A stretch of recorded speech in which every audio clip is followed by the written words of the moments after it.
adalah sekolah dan saya bukan pendeta. Kalau tadi Bapak Leo adalah pendeta, saudara, dan gembala sidang. Kalau saya adalah saudara salah satu daripada pemimpin di sekolah ini. Saudara, Tuhan gak pernah suruh saya jadi pendeta atau gembala sidang, saudara. Tetapi Tuhan suruh saya bergerak di pendidikan, saudara. Karena saya tahu sangat dibutuhkan saudara yang namanya anak-anak dari mulai usia TK sampai saudara mungkin S1 atau S2 ditanamkan takut akan Tuhan. Amin. Saudara, karena itu saya bersyukur kalau saya boleh menjadi tuan rumah buat Bapak Ibu di sini semuanya. Nah, sekali lagi kalau hari ini kita berkumpul, kenapa? Karena kita ada saudara di ujung tombak. Saudara, baik saya sebagai guru maupun Bapak Ibu sebagai hamba Tuhan atau sebagai pendeta, gembala sidang atau sebagai pendoa syafaat atau bahkan sebagai orang tua, kita ada di ujung tombak. Saudara, kitalah yang menentukan masa depan, nasib, bahkan saudara kondisi bangsa Indonesia. Saudara, Alkitab berkata bahwa kita harus berdoa, bahwa kita harus berjaga-jaga, saudara. Saudara, bahwa kondisi bangsa kita ditentukan doa kita. Tapi hari ini kenapa saudara saya berkata ini sangat-sangat menentukan. Kita tahu COVID, betul? Saudara, dan bangsa kita yang kena sudah sangat banyak. Jadi saya mau berkata, yang bisa menahan bukan ilmu pengetahuan, bukan uang, bukan kehebatan, tapi doa kita. Karena kita punya Allah yang hidup. Saudara, tetapi kita juga harus sadar bahwa kita ada di putaran terakhir. Saudara, apa artinya di putaran terakhir? Bahkan menurut kalender Yahudi. Saya gak sempat untuk nerangin karena itu nanti lama sekali. Saudara, inilah 10 tahun terakhir sebelum Yesus menjejakkan kakinya di Golden Gate. Saudara, dari sejak Roh Kudus diturunkan, itu sudah disebut akhir zaman. Tetapi kita nggak di akhir zaman. Kalau buku ya, saudara, sejak Tuhan Yesus, saudara, dan Roh Kudus turun yang pertama, itu sudah disebutnya buku akhir zaman. Tetapi kita nggak lagi saudara di halaman depan atau tengah. Kita ada di penutup. Sudah lagi bukan di bab terakhir, tapi di halaman terakhir. Dan saya berdoa kita mengerti arti putaran terakhir. Saudara, putaran terakhir itu bisa 1 tahun, bisa 1 kilometer kalau pelari. Saudara, kalau saudara balap, itu berarti lap terakhir, saudara. Dan kita adalah dekade terakhir, putaran terakhir. Dan kalau saudara tahu pelari estafet, saudara ada 4 biasanya, betul? Saudara, anggaplah yang lari pertama ini saudara Abraham yang tadi dikhotbahkan, meletakkan Ishak. Dan iblis kalah KO. Saudara, yang kedua nih saudara, putaran kedua adalah Daud yang nari saudara 8 jam. Saudara, yang dikatakan punya hati sederap dengan Tuhan. Iblis kalah lagi, saudara. Tapi ada yang ketiga. Yang ketiga, anggaplah putaran yang ketiga saudara, itu Paulus. Yang dilemparin batu loh saudara, dilemparin batu. Yang ngelemparin capek, udah gak gerak. Yang ngelemparin pulang, saudara, Paulusnya bangkit. Saudara bacakan, bangkit, khotbah lagi. Kita hari ini menghadapi COVID yang gak kelihatan. Saudara, banyak yang sudah gak berani keluar rumah. Saya ketemu orang gak berani keluar rumah 4 bulan. Paulus menghadapi batu. menghadapi singa. Dan dia tetap nginjil. Menang. Iblis yang gemeter. Iblis bilang, dengan cara apa aku menghentikan orang begini? Tapi sekalipun 3 menang, kalau pelari terakhir kalah, menang atau kalah? Kalah. Dia bilang, udah 3 kali menang. Masa yang terakhir kalah? Tetap kalah. Dan siapa pelari putaran terakhir? Saudara dan saya. Saudara dan saya. Suka tidak suka. Adalah pelari putaran terakhir. Karena itu kitalah yang menentukan kalah atau menang. Saya berdoa kita mengerti artinya di putaran terakhir. Saudara dan saya mau kasih film supaya saudara ngerti ini putaran terakhir. Banyak orang berpikir kalau di putaran terakhir maka saudara itu semangat, kuat, sehat. Kenyataannya enggak, saudara. Kenyataannya semua di putaran terakhir jalannya ya udah begini. Hari ini saya mau berkata buat setiap saudara. Saudara adalah orang-orang yang berjaga di garis depan. Saudara, setiap kalian, setiap kita harus pertahankan Indonesia, saudara. Saudara, iblis berencana menghabisi penyembahan, menghabisi ke gereja. Saudara, tahukah saudara di Alkitab berkata, di akhir zaman salah satu tandanya bahwa mereka menghabisi semua korban. Semua korban penyembahan, korban doa, korban apapun dihabisi. Dulu saya berpikir tidak ada yang bisa menghentikan. Saudara, korban yang misalnya dari gereja lain. Saudara di Amerika pasti jalan terus. Tapi kita tahu begitu COVID, semua korban berhenti. Saudara, saya itu berkali-kali ke Manado. Siapa di sini yang orang Manado boleh angkat tangan. Kalau saudara asli Manado, kalau hari Minggu, saudara naik mobil, gak usah dibuka kacanya. Jalan aja, sepanjang jalan. Saudara akan dengar penyembahan. Dari gereja yang satu ke gereja yang lain. Hanya 10 meter gereja lagi, betul? Dan hari ini saya baru pulang dari Manado. Saudara, saya jalan, gereja tutup. Tidak terdengar pujian. Bahkan Gemim tidak lagi mengadakan ibadah sampai waktu yang belum ditentukan. Saya masuk ke gereja, kami buat acara seperti ini. Dan yang menyedihkan saudara di sana, tidak ada satupun yang boleh buka masker. Jadi bahkan di dalam ibadah, suara tidak terdengar. Pujian tidak terdengar. Iblis menghentikan suara penyembahan. Karena itu saya mau ajak, kenapa di awal kami ajak saudara berdoa, menyanyi. Saudara, mari bersama-sama bertekad. Apapun tidak akan bisa menghentikan suara penyembahan kita. Suara doa kita. Korban kita akan terus naik di hadapan Tuhan. Saudara, Alkitab berkata tanda di akhir zaman.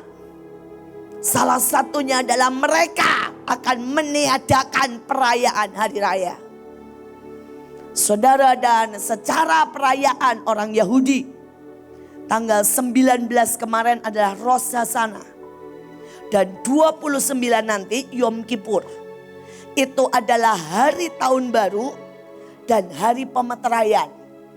Itu 2 hari raya terpenting dalam kehidupan orang Ibrani. Saudara, dari sejak mereka menjadi negara sampai hari ini, perayaan itu tidak pernah lewat. Bahkan dari sejak mereka keluar dari Mesir sampai hari ini, perayaan itu tidak lewat. Tapi tahukah saudara apa yang terjadi tahun ini? Karena COVID, Israel lockdown. Dan seumur waktu dan tahun, baru kali ini tidak ada perayaan Rosh Hashanah dan tidak ada Yom Kippur. Artinya apa? Firman ya dan amin. Kita di akhir dari akhir zaman. Karena mereka sudah menghentikan semua perayaan hari yang ditetapkan Tuhan. Saudara, karena itu saya berdoa hari ini, saya bisa saudara bersama-sama dengan saudara seperti pada tadi film. Kita gak peduli lagi dari golongan mana, kita akan saling menggendong sampai garis akhir. Kita tidak peduli saudara siapa dari saudara kita, teman kita yang gugur. Mari pertahankan garis. Pertahankan namanya doa. Pertahankan namanya penyembahan. Pertahankan namanya lawatan. Kita tahu ada teman-teman kita yang gugur kena COVID. Tapi saya mau berkata, itu tidak boleh menghentikan kita. Kita akan tetap berdoa. Kita akan tetap berdoa. Kita akan tetap berjaga. Berapapun harganya. Saudara, mari kita belajar apa yang harus kita buat. Saudara, yang pertama Lukas 19 ayat 20 dalam The Message. Saudara, terjemahan Alkitab itu banyak supaya lengkap. Saudara, karena Alkitab itu banyak sekali, dalam sekali artinya. Saudara, dikatakan begini, Yesus bilang begini saudara. Yesus berkata, ini yang aku maksudkan. Beranikan dirimu untuk beresiko. Dapatkan lebih dari yang pernah kau mimpikan. Bermain aman, engkau akan berakhir dengan kosong. Dan tidak mendapatkan apapun. Saudara, saya tahu. Bahwa hari ini untuk saudara datang saja. Saudara beresiko. Betul? Tapi kita tidak bisa saudara. Ini putaran terakhir. Dan Yesus berkata, ayo ambil resiko lebih lagi. Bukankah Yesus untuk menyelamatkan kita, dia bayar ambil resiko. Dengan naik ke atas kayu salib. Dan hari ini, nanti kalau saudara pulang, saudara boleh mandi. Saudara ya kumur air garam. Saudara dan keramas supaya tidak ada virus. Tapi saya mau berkata, beranikan ambil risiko. Untuk tetap berkumpul dan berdoa. Untuk tetap menginjil saudara. Untuk tetap jalan. Besuk dari rumah ke rumah saudara. Jemaatmu perlu dirawat. Saudara, bahkan kalau kita harus kosongkan kas gereja untuk menolong mereka yang belum makan, mari ambil resiko. Saudara, di awal COVID, karena saya ada di sini sekolah, saudara, hampir 30% dari orang tua murid kami kehilangan pekerjaan. 30% saudara. Murid kami 4.000. Nanti habis ini saudara, yang berbicara adalah saudara gembala dari sekolah, Ibu Iren. Yang akan saudara bercerita bagaimana merubah 4.000 anak yang haleluya. Saudara, dan pada waktu itu Tuhan bilang, kosongkan kas. Bagi sembako. Kami beresiko. Tapi saudara, ini cuma beberapa yang kami alami. Ada yang kami kasih saudara, dan dia nangis. Sudah 2 hari tidak makan. Ada yang kami kasih, kami ketok rumahnya. Sedang ngapain? Ngasah pisau. Kami tanya, Pak buat apa? Dia bilang, Bu, saya nggak tahan lihat anak saya nggak makan. Kalau terpaksa saya akan garong. Saudara, saya baru ketemu seorang pendeta. Saudara, dia kehilangan rukonya karena tidak ada kebaktian dan dia tidak bisa bayar. Dan suami, istri dan anak terpaksa dalam tanda kutip saudara balik ke Jawa karena kehilangan rukonya. Saya ketemu lebih dari 5 pendeta. Tidak bisa bayar listrik, gelap-gelapan sudah 5 bulan. Tapi saya berkata, saya tahu ini bukan masa yang gampang. Mungkin kita tertatih-tatih. Tapi saya mau berkata buat setiap saudara, jangan berhenti. Ambil resiko. Walaupun harus 10 kali kumpul karena kecil-kecil. Mari kumpul dan nyembah Tuhan. Sekalipun apapun harganya. Saudara, tadi Bapak Leo bilang. Saudara tahu dia berapa kali direpit. Dikejar-kejar. Saudara 8 kali hanya dalam jumlah beberapa hari. Saudara, untuk apa sih? Untuk nginjil. Untuk membagikan makanan. Sembako di mana? Papua. Saudara, saya ke Manado dikejar-kejar. Karena saudara tidak boleh, di sini nggak boleh, di situ nggak boleh. Tapi kenapa kami terus bergerak? Karena Injil tidak boleh berhenti. Saya nggak rela saudara. Manado yang penuh pujian, tiba-tiba tidak ada suara. Saya nggak rela. Saudara, Manado yang dulu 95% Kristen, hari ini tinggal 48. Why? Anak-anak sudah tidak mau ke gereja. Semua lebih kecanduan HP daripada datang ke gereja.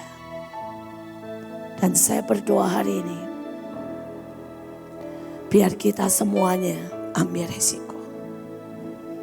Bagaimana caranya? Bersaksi. Kunjungi setiap jemaatmu. Mereka yang membutuhkan makanan walaupun kita harus keluar dari uang kita pribadi. Saudara, walaupun kita mungkin harus 10 kali karena dibuat kecil-kecil. Mari tetap naikkan pujian dan penyembahan. Mari berani ambil resiko. Karena hari-hari ini kita ada di putaran terakhir. Saudara, yang kedua, bertahanlah. Yakobus 1 ayat 12 berkata, berbahagialah orang yang bertahan dalam pencobaan.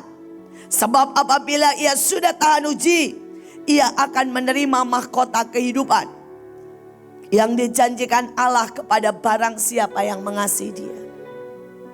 Saudara, hari itu saya masuk ke bed kasih 25 tahun yang lalu. Saudara, dan pada waktu saya sudah melayani di tempat ini, saya dengar yang namanya Bantar Gebang. Saudara, dan Bantar Gebang adalah tempat sampah. Saudara, dan pada waktu saudara, saya dengar ada sebuah tempat di mana seluruh sampah Jabodetabek, saudara, ditaruh di Bantar Gebang. Dan Tuhan berkata, nak, tidak ada yang mau ke sana. Seringkali kalau buka di tempat elit, di mall banyak yang mau saudara. Tapi kalau buka sekolah di Bantar Gebang yang gak ada yang bisa bayar, siapa yang mau? Dan Tuhan bilang, mau gak kamu ke sana? Saudara, saya ke sana. Saya mulai buka rumah singgah untuk mereka belajar matematika, membaca. Saudara, dan waktu itu saya mengandung.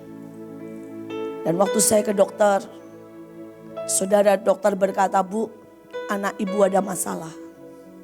Seluruh badan anak saya bengkak. Saudara, dan dokter berkata, ibu terkena virus. Dan virus itu cuma ada di tempat sampah. Saudara, dan hari itu dokter berkata, saya tidak tahu anak ibu bisa bertahan berapa lama. Dan dia berkata, Bu, kita cek darah ya. Dan waktu cek darah saudara, ternyata badan saya juga penuh virus saudara. Tapi bukan COVID saudara, virus tempat sampah saudara. Cuma karena badan saya kuat, jadi itu tidak terlalu menimbulkan dampak. Saudara, dan singkat cerita anak saya lahir cacat. Seluruh badannya bengkak-bengkak saudara. Dan dia cuma bertahan 2 minggu, lebih 3 minggu. Kemudian anak saya meninggal dunia. Waktu anak saya meninggal dunia, saya mendengar iblis berteriak. Iblis berkata, buat apa pelayanan? Ini loh akibatnya kamu sok. Kamu melayani di tempat sampah, ujungnya anakmu mati. Kalau Tuhan baik, kenapa dia biarkan anakmu mati?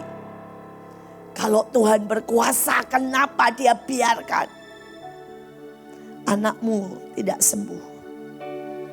Saudara, percayalah, ada hari-hari saudara akan mendengar paduan suara iblis yang bicara untuk menghentikan kita di putaran terakhir. Dia bisa berkata, mana berkat Tuhan? Dia bisa berkata, mana anakmu diberkati? Dia bisa berkata, mana hidupmu berubah? Dia bisa berkata, mana Jakarta keadaannya tetap memburuk? Saudara bisa dengar sepertinya choir paduan suara. Semua mau menghentikan saudara. Tapi saya mau berkata hari ini sekali lagi. Di saat seperti itu, pilih untuk berkata pada iblis, adalah sukacita kalau aku boleh sedikit menderita bagi Kristus. Dan itulah penyembahan. Itulah penyembahan. Hari itu di depan jenazah anak saya nyanyikan lagu tadi. Takkan pernah ku bawa selain yang terbaik. Di depan jenazah anak saya berkata, Tuhan, kalau memang benih itu harus jatuh, saya percaya akan ada ribuan benih, ribuan jiwa-jiwa yang dibangkitkan. Tapi ini sebuah keputusan dari saya. Saya tidak akan berhenti. Saya tidak akan berhenti. Saudara, dan hari itu kami terus dan terus. Hari ini bukan cuma rumah singgah. Tapi hari ini saudara, kami punya 2 sekolah di sana. Saudara, ada yang dari SD, ada yang sampai SMP, ada TK. Sekali lagi, saya tidak tahu apa yang saudara, tetapi di putaran terakhir, mungkin kita harus menahan begitu banyak kesakitan. Saya tidak tahu saudara, di depan apa yang terjadi. Kita tahu di Alkitab berkata, akan datang masa di mana semua harus terima tanda dari binatang itu.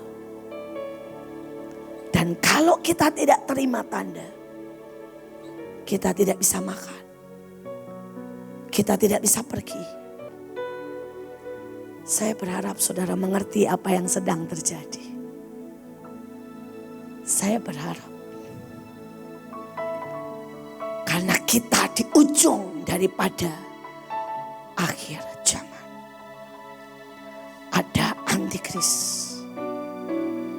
Saudara, tahukah saudara bahwa di seluruh Eropa, gereja cuma boleh 20 orang. Gereja segede apapun cuma boleh 20 orang. Dan yang lebih konyol lagi, di dalam gereja tidak ada yang boleh nyanyi. Walaupun sudah pakai masker, saudara tidak boleh nyanyi. Karena katanya itu berbahaya. Bukankah hari ini sudah ada banyak yang kekonyolan? Tahukah saudara bahwa kalau saudara naik mobil sendirian harus pakai masker? Yang mau ditularin siapa? sendirian. Saudara nggak pakai, saudara turunin supaya saudara jangan pingsan, ditangkap. Saudara, tahukah saudara bahwa hari ini ada social distance buat apa? Mobil. Parkir mobil digarisin. Tahukah saudara ada social distance buat apa? Toilet. Toilet satu dipakai, satu dipalang. Ini beneran loh saudara. Why? Ada yang ingin menghabisi satu negara demi negara. Membuat bangkrut. Tapi di satu sisi, bagian kita bukan mengomel dan mengutuk dan mengeluh. Justru dalam kondisi seperti ini, saya berkata buat setiap pendoa hamba Tuhan, anak Tuhan, penyembah Tuhan. Naikkan pujian lebih banyak lagi. Naikkan sembah lebih banyak lagi. Naikkan ucapan syukur lebih banyak lagi. Naikkan cinta lebih banyak lagi.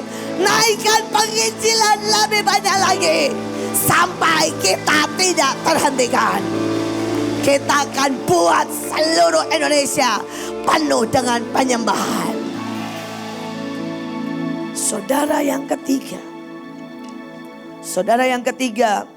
Saudara kita harus lebih baik dari pelari sebelumnya.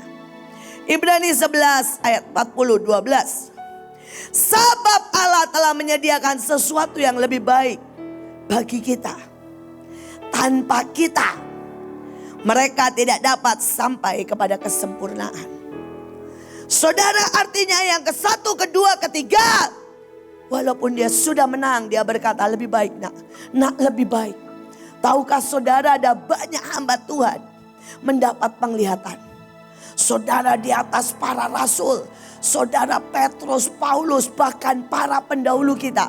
Ada Catherine Kuhlman, ada John Gillek, semua bila kata gini. Lebih baik nak. Lebih baik nak.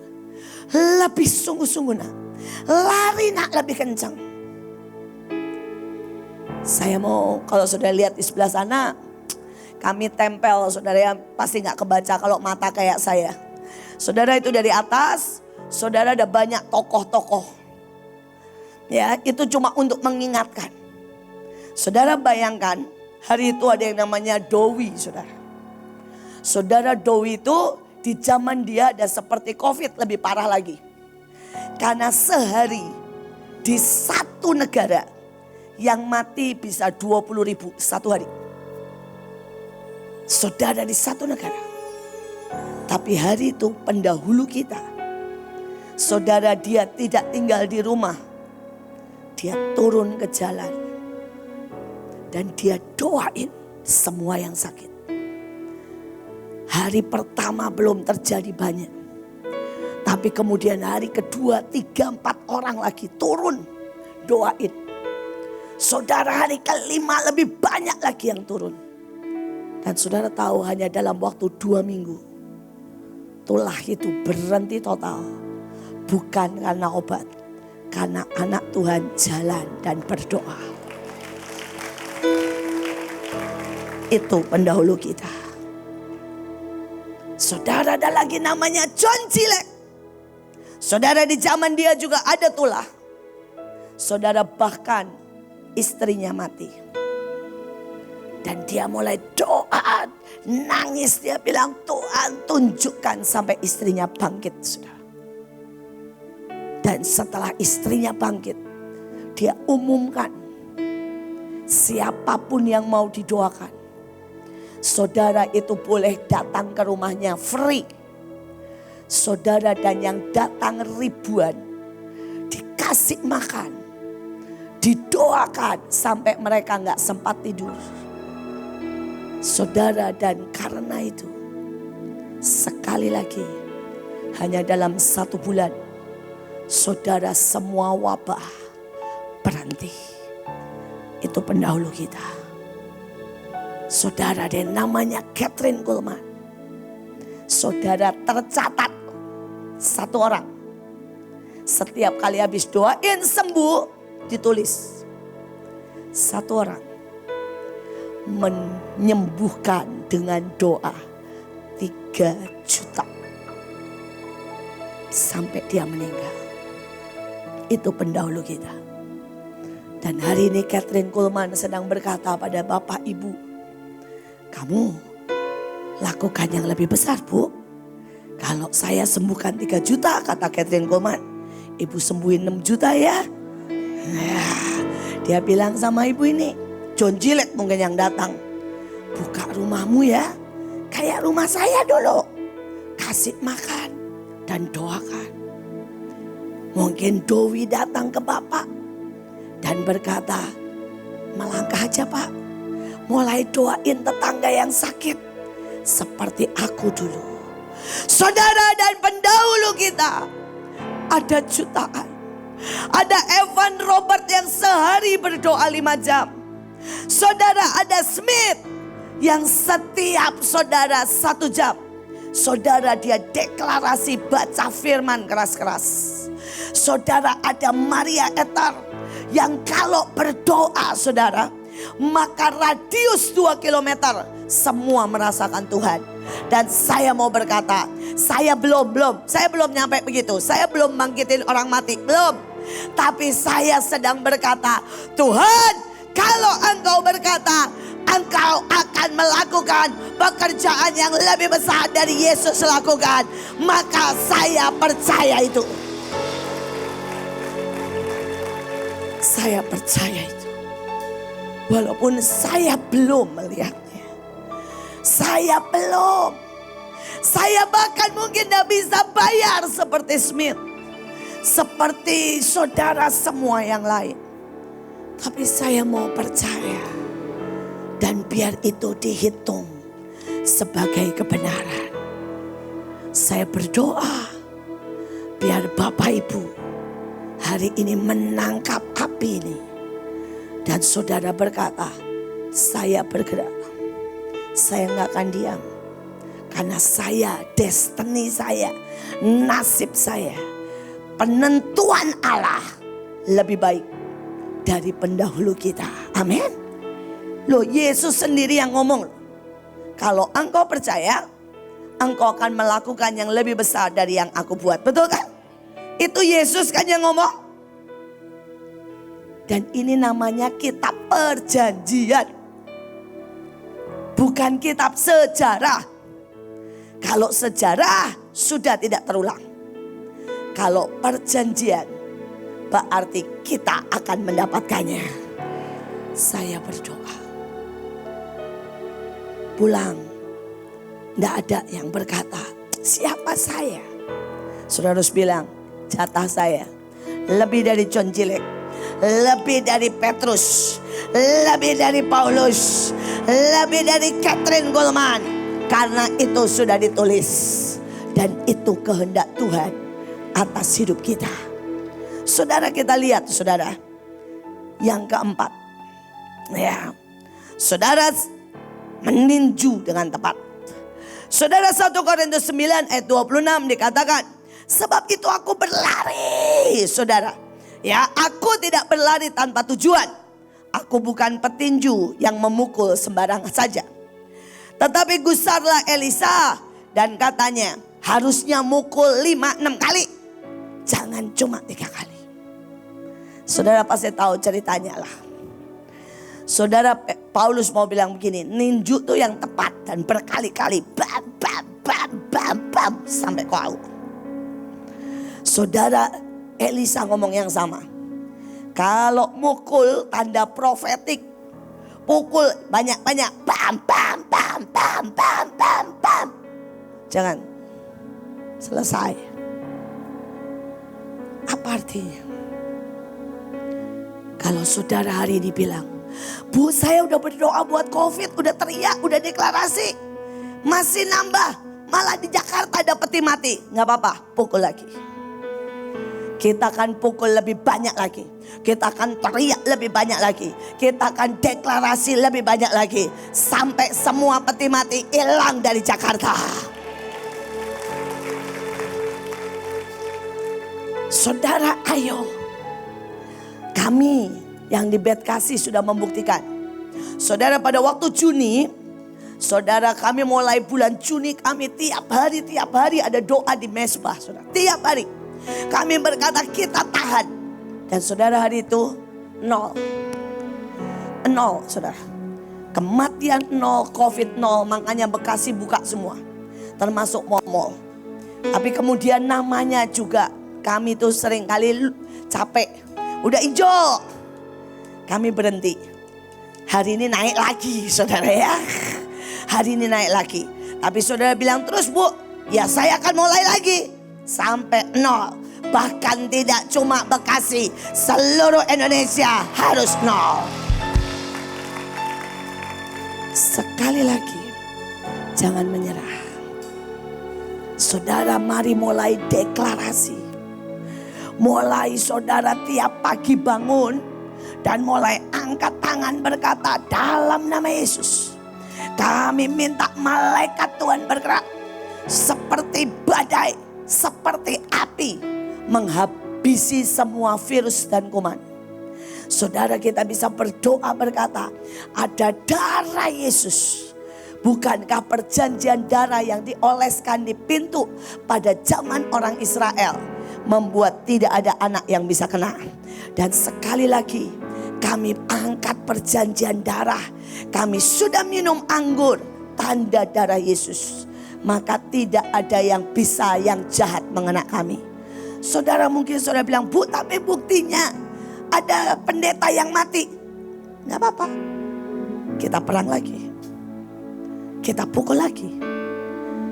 Karena Alkitab memang berkata, jangan menyerah, jangan menyerah. Bahkan Alkitab berkata kadang-kadang harus benih itu harus jatuh supaya tumbuh benih yang lebih banyak. Saya berdoa saudara menangkap ini. Saudara, mari kita lihat yang terakhir ini, saudara ya, perang. Saudara menghitung dengan strategi yang terbaik. Saudara, maka bertanyalah Daud kepada Tuhan, dan ia menjawab, jangan maju, tapi buatlah gerakan melingkar sampai ke belakang mereka, sehingga engkau dapat menyerang mereka dari jurusan pohon kertau. Dan bila engkau mendengar bunyi derap di puncak kertau itu, maka haruslah engkau bertindak tepat. Saudara, banyak orang berhenti, saudara ya, dengan satu cara. Tapi kita punya Tuhan yang ajaib. Kita punya Tuhan yang selalu baru. Kita punya Tuhan yang gak pernah berhenti dengan satu cara. Saudara, mungkin dari belakang gak terlalu kelihatan, yang duduk di depan, saudara tahu di sini ada peta Indonesia besar banget, saudara. Kenapa? Karena kami suka berdoa dengan cara menginjak-injak. Kalau saudara pergi ke Sumatera kan jauh, saudara ya. Alkitab berkata jalani negeri, betul kan ayatnya?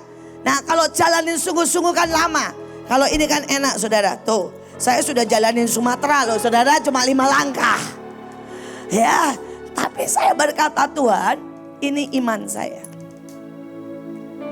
Saya menjalani pulau demi pulau, supaya pulau itu menjadi milik Tuhan. Saudara, itu strategi. Tapi saya cerita beberapa strategi, saudara. Hari itu saya masuk ke kota ini, dan kota ini lambangnya patung lele. Saudara, dan saudara tahu artinya lele. Saudara, itu binatang yang makan sampah. Dan dia bahkan makan anaknya sendiri. Saudara, dia punya patil, selalu nyakitin orang. Saudara, karena itu kota ini dikatain Bekasi, dari kata bekas. Karena di sini tempat sampah. Saudara, dan hari itu saya tahu Tuhan tidak mau kota ini jadi kota bekas. Tuhan mau kota ini berubah jadi kota Bet kasih. Bet rumah, seperti Bethlehem, dan jadi kasih. Dan Tuhan bilang begini, hancurkan tuh patung lele. Saya nanya, Tuhan ngancurinnya gimana? Tuhan bilang kelilingin kayak tembok Yeriko 7 kali. Saudara, saya bilang, Tuhan, itu di tempat umum. Itu benar-benar pangkalan ojek. Dulu kan adanya ojek, saudara, bukan Gojek. Tuhan, itu semua mata melihat saya. Tuhan diem. Dan saya tahu kalau Tuhan diem tuh artinya gini, suka-suka lu. Kalau lu gak mau lakuin ya terserah gitu ya.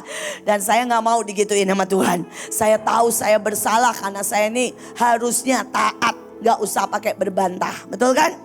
Tapi kita manusia ini suka berbantah, saudara. Jadi akhirnya saya beranikan diri, saya muter sembari nyanyi. Ya, nyanyi pelan-pelan tapi dalam hati nyanyi, saudara. Orang ngeliatin saya. 1 kali, 2 kali. Yang ketiga ojeknya bilang gini, Neng, kenapa muter terus Neng? Saudara, saya senyum bilang, gak apa-apa Pak, biar sehat muter, saya bilang. Yang kelima adalah yang nanya, Neng udah 5 kali Neng, katanya ya. Saya bilang, gak apa-apa Pak, nunggu orang, katanya ya. Nunggu Yesus bergerak, saudara. Sampai ke-7, saudara, pulanglah saya. Saudara, dan dia bilang, kok pulang Neng? Ya belum datang orangnya. Pulanglah saya, saudara. Saudara, hari ini saya lebih tebal muka, saudara. Kalau dulu masih malu-malu lah, saudara ya. Saudara, kalau sekarang udahlah peduli amat itu. Saudara, dan kemudian saya pulang. Enggak terjadi apa-apa. Tapi besok pagi saya kaget, saudara. Koran di Bekasi gede banget. Tadi malam jam 11 malam, saudara, ada sebuah truk. Tiba-tiba sampai di situ remnya blong. Nabrak itu patung lele. Kita punya Tuhan yang ajaib. Saudara, dan hari ini saudara tidak ada lagi patung lele. Karena hari itu seluruh Bekasi rapat. Terus Tuhan bilang gini, sekarang kamu mau jadiin kota ini kota apa? Karena namanya aslinya kota sampah. Bayangin, saudara. Itu 25 tahun yang lalu ya, kota sampah. Saudara, dan tiba-tiba di hati saya bilang gini, kota iman. Jadi saya pergi ke wali kota. Enggak masuk sih, enggak. Cuma di luar. Teriak-teriak gini, kota iman. Kalau rapat, pokoknya keputusan harus kota iman. Saudara, hari ini kalau sudah jalan-jalan, di mana-mana ditulis Bekasi kota iman. Walaupun bagus, mereka bilang iman itu singkatan dari indah, menyenangkan, dan aman. Bagus kan? Iman beneran dan indah, menyenangkan, dan aman. Saudara, itu strategi. Tapi tidak cuma itu. Hari itu kalau saudara ingat di Jakarta, saudara ada demo 212 sampai penuh semuanya. Masih ingat? Dan hari itu kita tahu rencana mereka buat kerusuhan besar. Dan Tuhan bilang begini, naik nak, sewa hotel di 6 titik di Jakarta, di paling tinggi. Dan doa 24 jam. Saudara, dan kami berdoa. Kami lihat yang real. Saya tuh jaga di tempat yang saya bisa lihat di bawah, saudara. Demonya. Saudara, itu mereka sudah teriak-teriak gini, ganyang Cina. Wow, segala macam ngomong ya. Tiba-tiba gak tahu dari mana ada yang nyanyi, Indonesia tanah airku. Tiba-tiba semua ikut nyanyi. Gak jadi ganyang Cina. Selesai. Saudara, satu lagi yang saya lihat dengan mata saya. Mereka sudah mulai gini. Turunkan. Wah, udah rasial. Sudah mulai, saudara ya, lempar, bakar api. Saudara, kemudian ada satu ngomong gini, foto dulu. Terus foto, gantian gak berhenti. Foto. Gak jadi, saudara. Saya sampai berkata, Tuhan, kalau engkau pegang kendali, itu dengan cara yang ajaib. Kami itu cuma nyanyi dari atas sampai udah habis suara, nyanyi, doa, nyanyi 24 jam. Dan itu terkendali. Hari ini Tuhan kasih strategi lagi. Saudara tadi terima kertasnya. Minta satu. Saudara sudah terima semua kertas doa? Ya, saudara, Tuhan itu berkata, enggak apa-apa, saya cuma pegang. Bawa Bu, boleh Bu. Bawa 2, 3 boleh kalau perlu. Saudara semua adalah pemimpin. Dan ini yang Tuhan taruh di hati saya. Setiap saudara kumpulkan 5 paling sedikit. Kalau bisa 10, 20. Ajaklah berdoa 7 hari. Saudara, untuk menghentikan COVID. Saudara bilang, Bu, mulai kapan? Terserah saudara. Kapan saudara bisa kumpulkan? Dan saudara mulai ajak berdoa. Ya, saudara mungkin kumpulkan, Bu, di rumah udah ada 5. Bagus. Keluarga saudara doa. Saudara, setiap pagi ada temanya. Yang pertama, bangsaku sembuh. Jadi hari pertama, saudara berdoa buat kesembuhan bangsa kita. Nanti ada di situ, ini cuma penuntun ya saudara. Saudara boleh tambah apapun. Strateginya saudara tambah apapun boleh. Hari kedua, saudara, Tuhan membuat perbedaan antara orang fasik dan orang benar. Hari ketiga kita mau minta sifat ilahi. Supaya gak ada yang marah, yang garong, yang demo. Anak-anak kita gak suka berzina, kita minta sifat ilahi. Amin. Saudara, hari keempat kita minta musim yang berubah dan kita siap. Saudara, kita siap pada waktu kita harus menginjil. Saudara, kita siap pada waktu kita harus maju. Saudara, hari yang kelima minta kesejahteraan kota. Hari yang keenam kita minta mujizat. Dan hari yang ketujuh kita minta berkat. Karena di saat resesi kita akan resepsi. Amin. Saudara, ini strategi yang Tuhan taruh di hati saya. Tuhan bilang 1 orang para pahlawan di sini. Tuhan bilang kumpulin 5 orang aja. Kalau bisa lebih baik jelas. Kalau saudara punya, misalnya ya saudara keluarga Huta Galung semua mau kumpul. Wah, lebih hebat lagi. Karena Huta Galung pasti ribuan. Nah saudara ya. Saudara tentukan harinya. Misalnya mulai bulan depan. Ya, atau saudara mulai berkata kita mulai 30 September. Karena itu G30S. Mulai dari situ. 7 hari berturut-turut. Doa bersama. Di jam yang sama. Kalau bisa kumpul nyembah bersama. Maka saya percaya bangsa kita sembuh. Bangsa kita diluputkan. Bangsa kita dilawat Tuhan. Amin. Mari kita bangkit berdiri dan bernyanyi. Hatiku percaya. Dan saya berdoa saudara tidak cuma mendengar. Ingat minimal 1 orang. Saudara kerahkan, bangkitkan 5 orang lagi. Ada yang belum dapat? Saudara boleh angkat tangan. Ada beberapa yang angkat tangan, boleh tolong dikasih. Saudara sekali lagi 1 orang. Saudara kalau butuh 2, 3 boleh. Boleh minta Bu, boleh minta 2 lembar boleh. Boleh minta 3 lembar boleh. Tapi tujuannya adalah 1 orang. Saudara adalah pemimpin. Saudara yang memimpin, bukan saya. Saudara kerahkan seberapa banyak, waktu juga saudara yang menetapkan, tempat saudara yang menetapkan, kapan terserah saudara, cara saudara yang menetapkan. Tapi saya percaya kalau saudara di tempat ini, saudaralah pemimpin yang diminta Tuhan berdiri buat bangsa ini. Sekali lagi kita mau berkata hatiku percaya.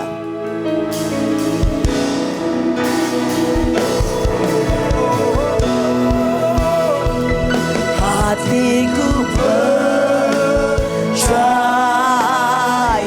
Kami percaya ada mujizat. Kami percaya bangsa kami dilawat. Kami percaya kami dipulihkan. Kami percaya sehat dan kuat. Selalu ku percaya. Hatiku percaya.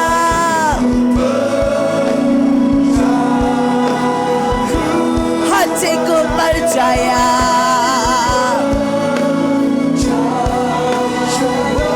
Hatiku percaya.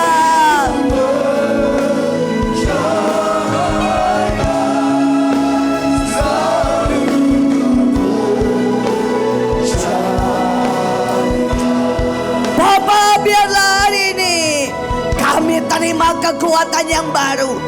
Biar setiap kami ada kuat di putaran terakhir. Biar kami jadi pahlawan-pahlawan. Ini anak-anakmu, hamba-hambamu, pemimpin-pemimpinmu. Mereka orang yang di depan menjadi kekuatan yang luar biasa. Kami percaya mereka akan menjadi Tuhan pagar berapi untuk menahan semua yang jahat. Kami percaya mereka akan memimpin, mereka akan dipulihkan, mereka akan menguatkan banyak orang, mereka membangkitkan, mereka melawat. Kami percaya inilah umatmu, pahlawanmu. Terima kasih Tuhan. Dalam nama Yesus kami berdoa. Semua yang percaya berkata amin. Amin.